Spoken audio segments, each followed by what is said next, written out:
I'm gonna also, so with that, that means that we've reached the most exciting part of my, that everyone was looking forward to. My little review about my experience playing Child of Light. And so usually how I do this is I basically go through the graphics, the sound, the story, and the gameplay, of course, the most important thing. And I usually just say whether or not I recommend it, and that's usually how it goes. So if you're not interested in that, feel free to take it easy. That also so anyway, what was I gonna say again? So I mean, first off, about this game was made in 2014, so of course I'm always gonna take, or it was released in 2014. I don't know when they started making this. I will definitely talk a little bit about like things that about comparing it to its contemporaries. Let me see, what was I gonna say again? So yeah, maybe she's from the past or some other world or something. I don't know. But I can probably look that up later. But for now, like, I don't have no idea because the confessions don't seem to do anything other than provide you interesting cryptic things. It reminds me a lot of Assassin's Creed. So anyway, enough about let's stop. Like, there's nothing else about the game. Let's go ahead and start the review. So graphically, I will say, like, I do like the art style a lot. Like, in comparison, like, this is showing like the engine is basically the Rayman Legends engine, so they've been able to do a lot with it. There are some like things like legs clipping through dresses. That's not a big deal for me, although I probably would have noticed it. Like, the in-game models look okay, like they look fine. Like, I think the actual drawings are more interesting to look at. I don't know if the style, like what they use for the in-game models is as good as the portraits, and I think like Rayman Legends did it better, if you know, like, if based on what I've played. So I'm not sure it's the best thing I've ever seen. I will say the environments are really nice. I love the storybook look of it, and like that's the fun part. Oh, the flying birds, the one that kind of repeat themselves. It reminds me of like those old cartoons where you see things, the same thing animated over and over. But yeah, you can definitely see something, and they definitely went ahead and did it so that they could make things to make the world feel more fantastical, so to speak. And like I like that a lot. I also like the fact that during the game I usually, like, I was running around, when I was flying around, I usually didn't have trouble telling whether or not I could go somewhere, and then like there's enough clues that you can tell if there's maybe something secret behind somewhere. And I like that. At least they were clear about making sure you could see where you're going. That's more than what I could say for certain other games. Like, even on this stream, like, where something that, like, I don't know if I can walk through that. Thanks, Shingen 3. And thanks, Xenogears, especially. Xenogears and Shingen 3 don't really do that as well. And, like, in this game, it's pretty clear where you can move around. So, that's one nice thing about it. The other thing I want to mention is that, of course, the portraits are nice. And, like, anything else I want to say? At least the UI, well, the UI is functional. It looks nice enough, and like the map is really nice too. See, it's a map. Oh, I never did go to the Isle of Nareda. I don't know how to get there. Ah, well. There's some extra stuff you could do with the game if you decide to extend your. I don't know how would you get to the Isle of Nareda? Anyway, the other thing I wanted to mention is, yeah, I think that's all I can really say for the graphics. At least, like, it's like, it's good. It works. It looks really nice for the most part, minus the in-game models.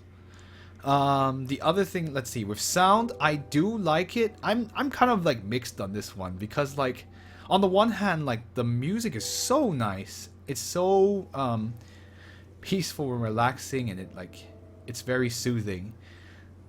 The only thing is that, and like, of course, the sound effects are pretty are effective. Like the monsters sound like monsters, and then when you slow them down, they go "Arr!" and get angry, and like I like that part a lot.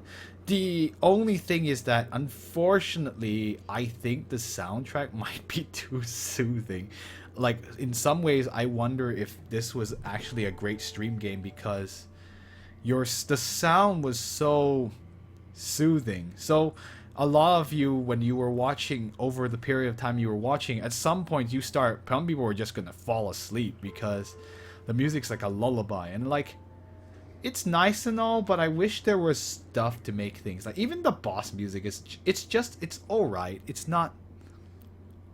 I'll talk about story in a little bit. Actually, I will get to that about the story. Let me think. What was I gonna say? Yeah, the sound, like basically like good sound effects, and you feel like you're hearing like the things going on.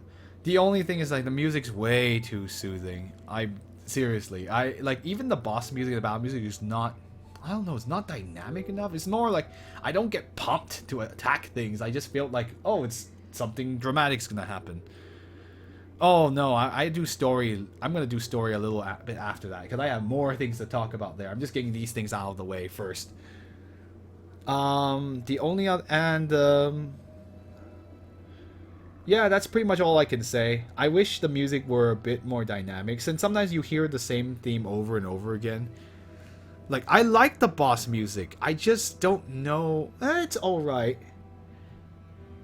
Yeah, actually, the boss music might be okay. I like the boss music, like the big boss music. That one's fun. That one's fine actually. That one sounds actually like, oh, okay, there's something big's gonna happen. The main battle music, I feel like it's all right.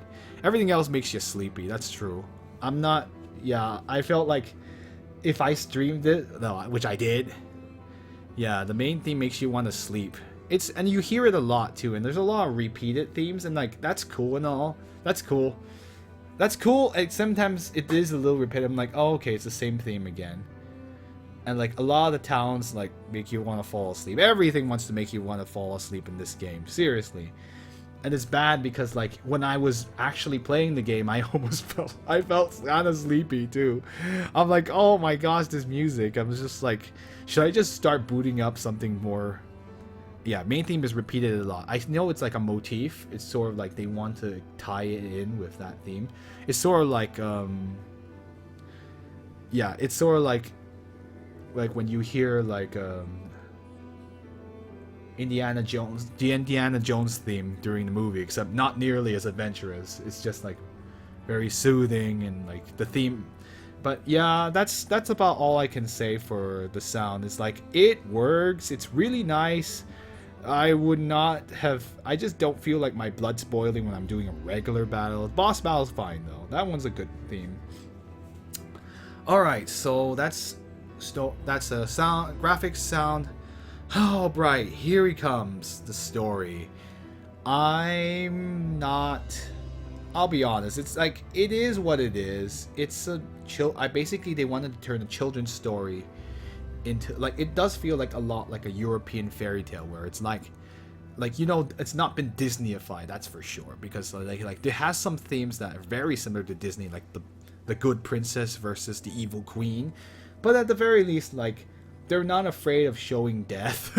Like, Aurora doesn't, although Aurora wants to see her father again, she can only see him one last time before he passes away. And like, it reminds me of like, oh, European fairy tales, not everything ends happily. Things happen, people will die, and it sucks, but it's kind of how do you deal with it.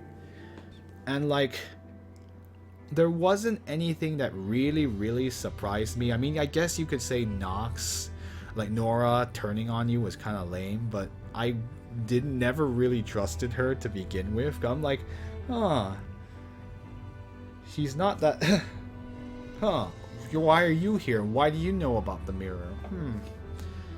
So like, and like the ending was sort of like, it was like done in the story, like kind of like a storybook way, and it's cool and all, but I mean, it kind of ends there.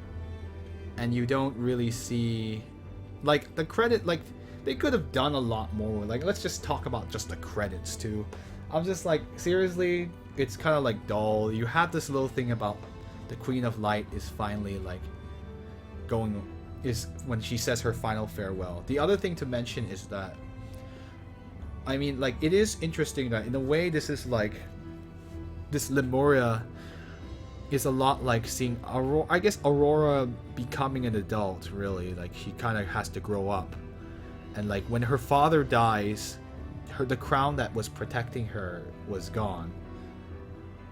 And then she, I guess now she's wearing her own crown, her own power. So in a way, it's sort of like she's kind of having to put, like, her father can't protect her anymore, and now she has to do things herself. And I think that was an interesting thing that I saw too. I was like, oh, the crown disappears because it was her father. In a way, it was like her father protecting her this whole time, and that was kind of cool. I actually really like that as well. The only thing is like, the one thing is like, I felt like a lot of the, you know, in a lot of RPGs, one thing that a lot of good RPGs do, like Paper Mario, or even Shenzhen 1, 2, and 3. Oh, where False is in the crown, how it protects her. Actually, I'm not sure either. I believe it's just like, it's just a crown given to her by her father. I mean, it's a false, it's like a fake, it's not a real crown because she's not a real ruler if you think about it. So of course it's a fake crown because it was just given to her as a little like present when she was a girl. And so it's protecting her. I suspect it probably protects her because it's like the Queen of Light was saying that they put a spell in that crown. And in a way, the crown is sort of like her father part, like her protection from her father, or metaphorically, I would say. The only other thing is like the side characters, the party members. I felt like, I mean, it's nice that they had the little skits when you get a new party member. That's cool. The only thing is that like the game really doesn't let them show their personality. Like with Paper Mario and Shenzhen 1, 2, and 3 in a way. Like, the party members in battle will say stuff, or like, oh, well, Paper Mario maybe not so much, but like, even Tales of Games, and like, you can see their personalities as they fight. They're like, hey, I need healing, or like, oh crap, you're, like, you didn't really see that from the party members. There's not like really much banter, like in battle to like kind of give personality, extra personality to the main party members. So you kind of like, yeah, you get them, and they're cool when they talk. For how little they talk.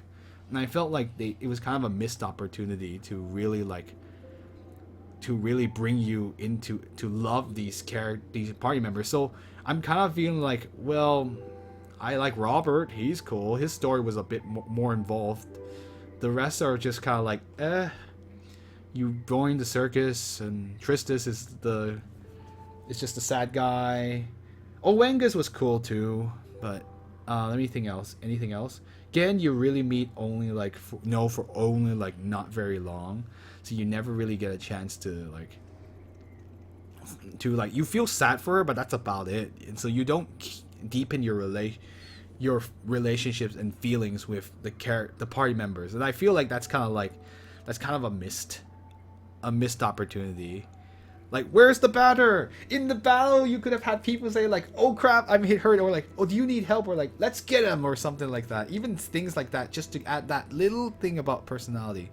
The flood was just, I don't know, actually. I think it was just something that was happening on the other side, in their island in Austria. Anyway, I don't know either. I don't know what the flood's about. Like, I don't know why it started happening when the Duke, but I guess it was just a natural disaster.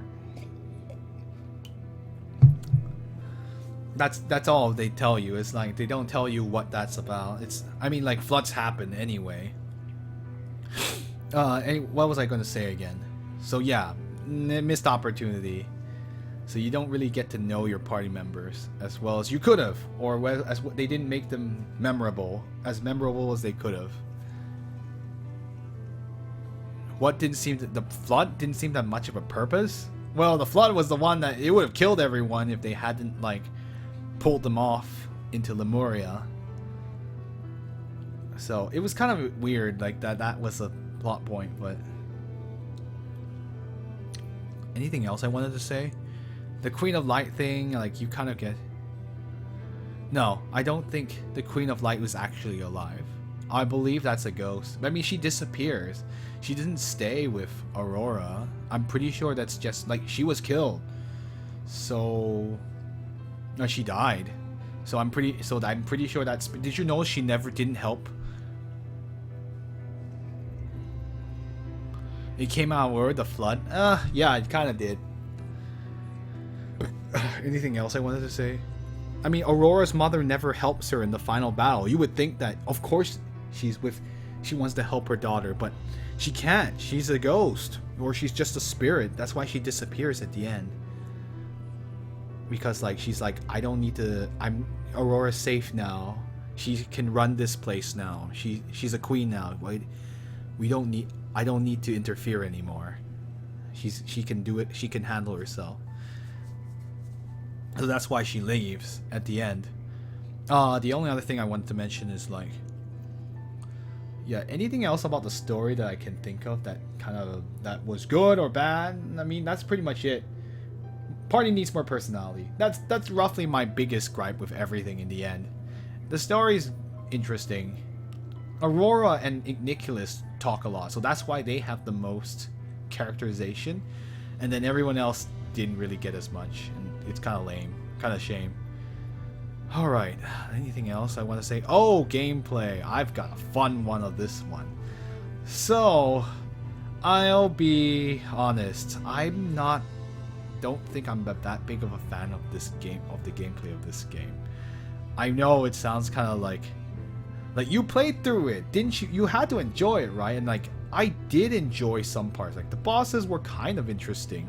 They were the most fun battles because you had to think, you have to strategize and target. Like especially on hard mode, we were playing on hard mode, so we were not having the easy version of everything. The only thing is that like sometimes it's just like one really major thing I really dislike about this game is that there's no mini-map.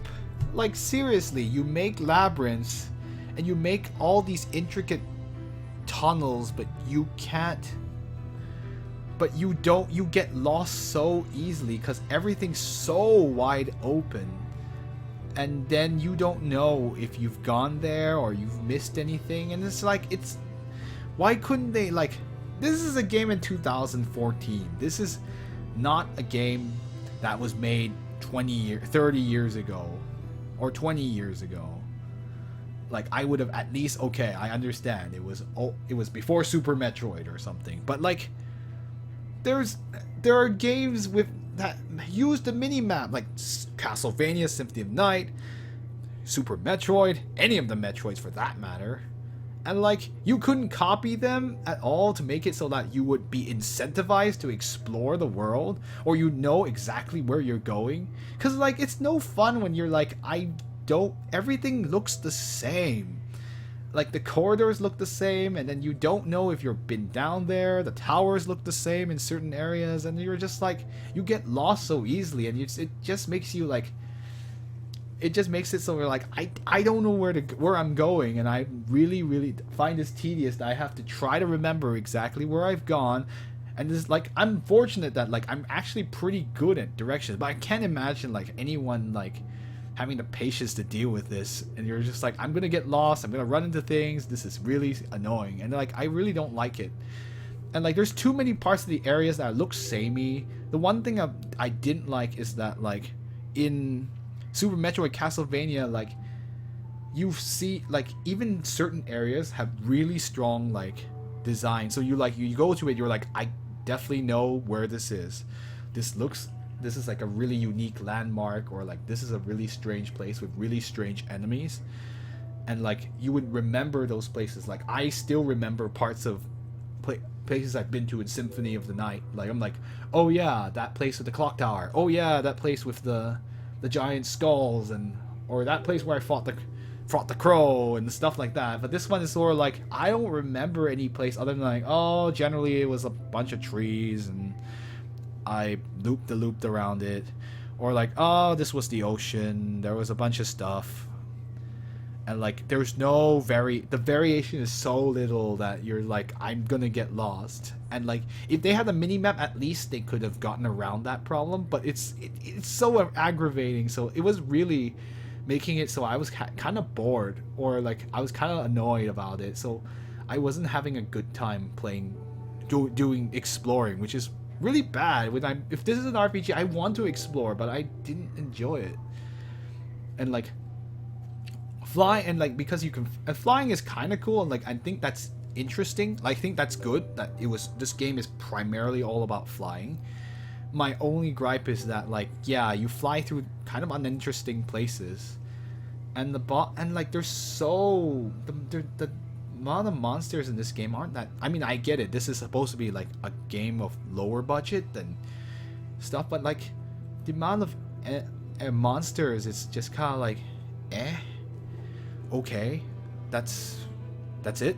Like, there are a lot of them are recolor. Like, okay, there are plenty of games that recolor enemies, but they're like, even in like shit, like let's think of a game like Shenzhen 3. Like, you remember those monsters. Those monsters had personality, for better or worse. And like in Paper Mario, all of the enemies there had they had weird ways of attacking, or like you had to think about it. And like this game is sort of like everything. Like, there's not that many monster types. You're just kind of like, I've seen this one before, and he's colored.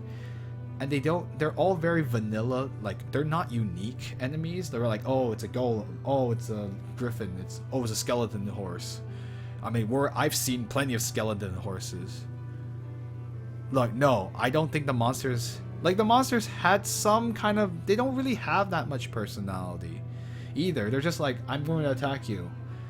Or like, there's maybe the stone monsters are probably the only ones that were the most interesting.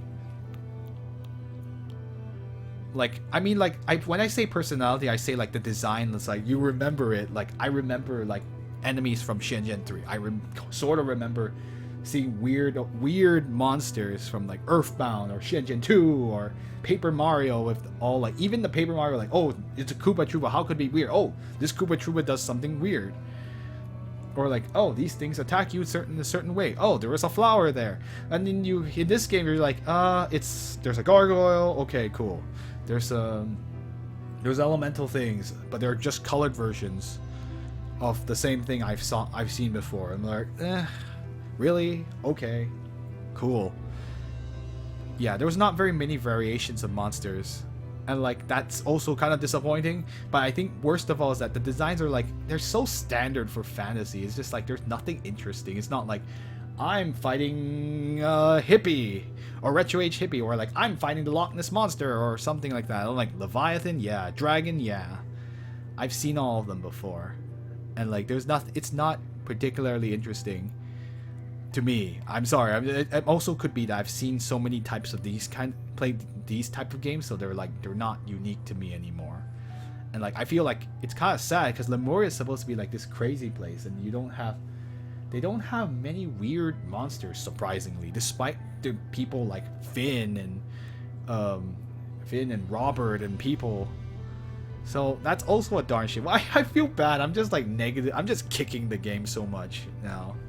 I think it's just a matter of like, I can't help it. I have to be critical because I've just played so many other kinds of RPGs with crazy things, with crazier designs than this. Like I just came off Shenzhen 3 not long ago, and that had like designs I remember for a while. Or even like Xenogears with its most bizarre things, and sometimes frankly frightening things. This game doesn't frighten me at all. I have a feeling like we're gonna have enough frightening things in the next game. But anyway, sorry, I'm just thinking about it. Is there anything I actually liked about the gameplay? I do kind of like the battle system. It's a little clumsy to slow things down. With the Wii U gamepad, it's a little easier, but Yeah, but it took some getting used to. You have to learn how to slow things down just right to make it so you can execute your turn. But I think like once you learn it, like I did, then like you get the timings down. It's actually it's actually pretty fun.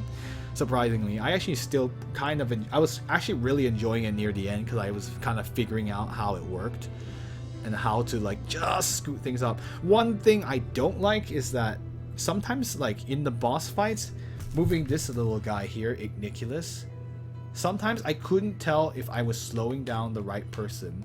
So sometimes I would just completely miss, even though the boss remember that Kraken that Nora was? Her Kraken form, I couldn't hit those tentacles sometimes because you couldn't tell if you were hitting them or not. And it was kind of annoying actually. Like I'm like, this is a big tentacle, I should be able to hit it, but no, you can't. You didn't hit it. You gotta move a little closer. I'm like, oh. And like, yeah, the hitboxes are a little weird, and sometimes it's really hard to hit certain ones really fast because certain parts of the boss or other monsters will block each other, and you're just like, I want to hit these things. And I think the terrain and the battle is kind of boring too, for the most part, except for the bosses, which are the most interesting. So all the interesting stuff went to the bosses and not to the main monsters.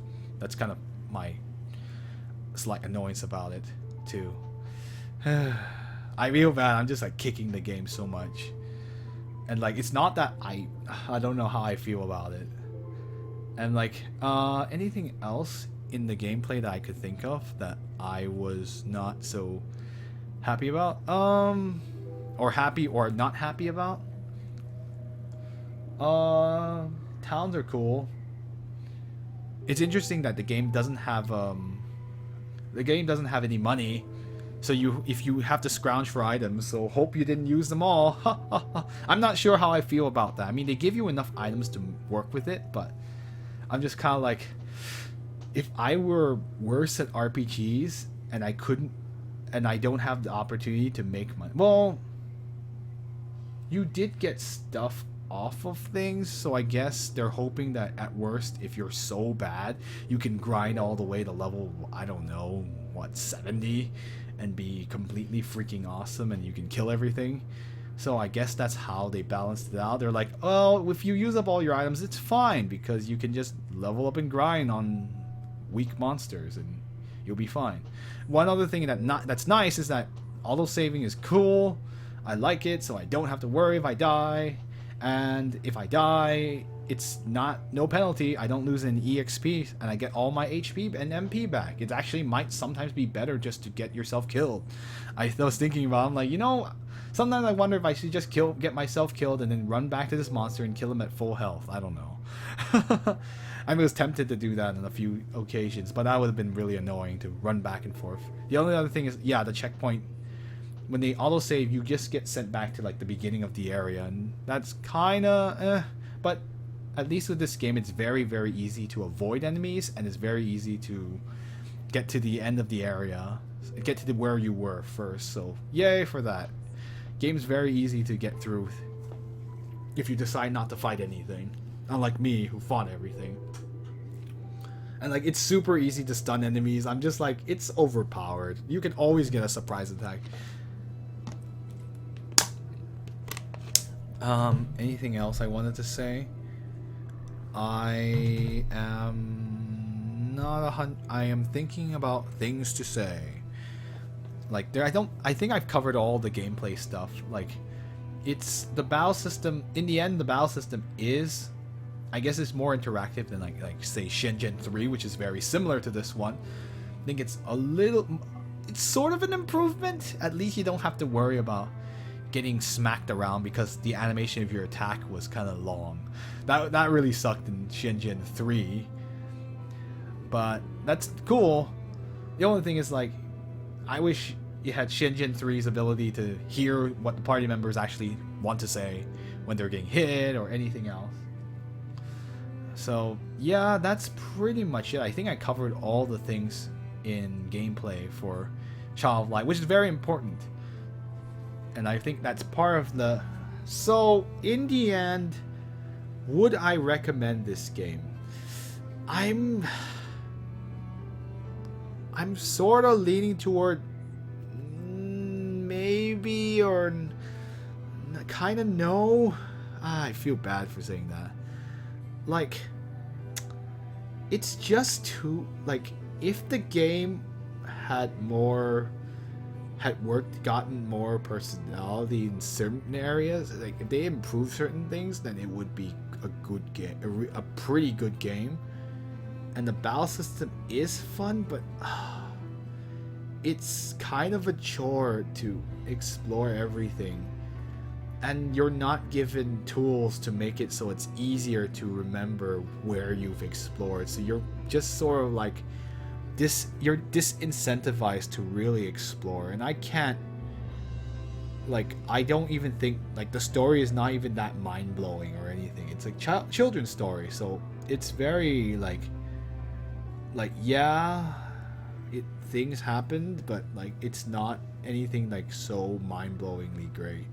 Like, even the writing is alright too. Like, some of those rhymes were really forced. I know they were trying really hard, so like, if yeah, I'm sort of leaning like you can get it if you're like, it is a really cheap game, so you can get it for its price. It's decent. Like, it's really cheap, so you can get it on any store. You can get it on PS, like here on the Wii U eShop, or on the Sony PSN, or on the PC, which Steam, I think Steam has it. No, I don't know if Steam has it. I think, but and you can get it on Xbox Live as well. So it's on every platform. So you have plenty of chances to play this. And if you are interested, based on what you saw, you certainly can. I just wouldn't say that you need to go get this game right now. I think, like, it's not great. There's just a lot of things that are just could have been really improved to really make this thing really great. Because, like, you've got the art direction, you got the beautiful music, but you don't have the gameplay mechanics to really pull me in. So and I was like, I was sort of like, I'll be really honest, I was like, as I was playing through I was just like, I just want this game over with. And I feel really bad for saying that, but like, I enjoyed some of that, but other parts, a lot of it I wasn't really enjoying as much. Even the puzzles are too easy. Not speaking of gameplay, the puzzles are a little on the easy side, so like, there's not really much puzzling. It could have been more interesting with more puzzles, maybe, honestly. But most of the puzzles are like, I could have figured this out. This isn't any harder than anything in Zelda. Heck, Zelda's a harder game to solve puzzles in. So the puzzles are just like, we just kind of threw them in there to slow you down a bit. But if you think about it, you can pretty much do it. Like, and the confessions, oh yeah, I forgot to mention for story, confessions, I don't see the point of them. Maybe you get something if you got all of them, but they are cryptic and I don't know what's going on. And I'm too lazy to go do it because I don't want to look for things in this game because it's too easy to get really lost. Yeah, that's and it kind of goes back to, like, you're so disincentivized to explore, so you're just kind of at least even like Shenzhen 3 or 3 had the mini map so you could find things. It was easier in that game to not get lost, although you still got lost. And like, oh, this game, like, it could have been so much better, but it's just all right. It's just all right. I think it's an all right game overall. Like, for all it's how much they worked on it, or like how beautiful it is and how interesting it is. It's just all right. I don't know if I can wholeheartedly recommend it. You can get it if you're bored enough, I suppose. And it's not the worst thing you could have played. It's all right. It's just all right. But yeah, I'm kind of leaning toward I can't recommend it wholeheartedly. Get it if you're really into like RPGs. You could get it for a little bit for amusement. Otherwise, don't even bother. The rest of you who are not really into RPGs, you might as well just play something else. There's better games you could get that would be more interesting. So, yeah, that's pretty much it. I hope I didn't like burn every bridge in the... I feel bad. I'm like, you can play this game. It's not that bad. I'm not saying it's bad. I just can't there are things I just can't overlook. I did the same to, I've kicked enough sacred cows at this point. I kicked Xenogears of all things, and that's a sacred cow from the PlayStation era. So I've kicked this game enough. I think I'm beating a dead horse at this point. So hopefully you guys did enjoy it as I played it. So yeah, I think that concludes my review of this game. I think I covered everything I wanted to say, and I think so. And yeah, I